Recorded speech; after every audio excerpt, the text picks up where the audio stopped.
తెలుగు సంబరాల తీయదనం అలనాటి రుచుల సరికొత్త రూపం పరంపర స్వీట్స్.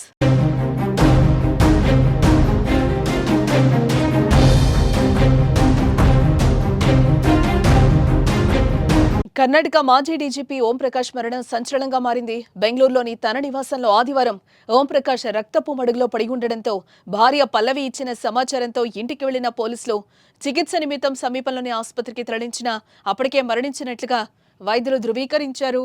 ఆయన శరీరంపై పలుచోట్ల కత్తిపోట్లు ఉండడంతో హత్యగా నిర్ధారించారు. ఆస్తి వివాదాలు, కుటుంబ తగాదాల నేపథ్యంలోనే భార్యనే హత్య చేసినట్లు పోలీసులు ప్రాథమిక అంచనాకొచ్చారు.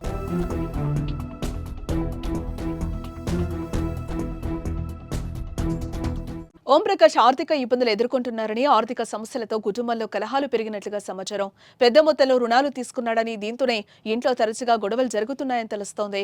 ఓంప్రకాష్ తన ఆస్తిని భార్యకు కాకుండా నేరుగా కొడుకు బదిలీ చేశారని, దీంతోనే ఆమె కోపంతో ఈ హత్య చేశారని వాదనలు వినిపిస్తున్నాయి. కొద్ది రోజులుగా ఆస్తి వివాదాల కారణంగా భార్య పల్లవి ఇతర కుటుంబ సభ్యులతో ఓంప్రకాష్ గొడవ పడుతున్నట్లుగా పోలీసుల దృష్టికొచ్చింది.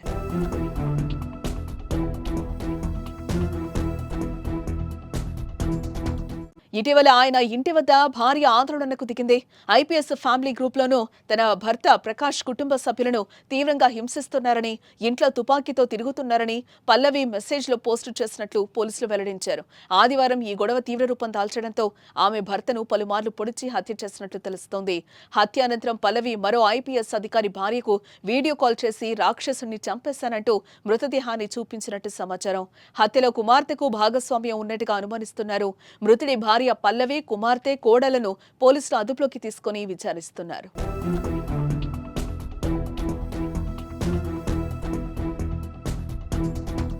బీహార్ రాష్ట్రంలోని చంపారన్కు చెందిన ఓంప్రకాష్ కర్ణాటక క్యాడర్కు చెందిన 1981 బ్యాచ్ ఐపీఎస్ అధికారి. ఆయన కర్ణాటక రాష్ట్రం బళ్ళారిలోని హరపనహళ్లిలో ఏఎస్పీగా కెరియర్ ప్రారంభించారు. శివమొగ్గ, ఉత్తర కన్నడ, చిక్మంగళూరు జిల్లాలో ఎస్పీగా పనిచేశారు. కర్ణాటక విజిలెన్స్ సెల్ ఎస్పీ, లోకాయుక్తలో పదవులు, అగ్నిమాపక సేవల డీఐజీ, సిఐడి, ఐజీపీ వంటి కీలక పదవులు నిర్వహించారు. 2017లో పదవీ విరమణ చేశారు.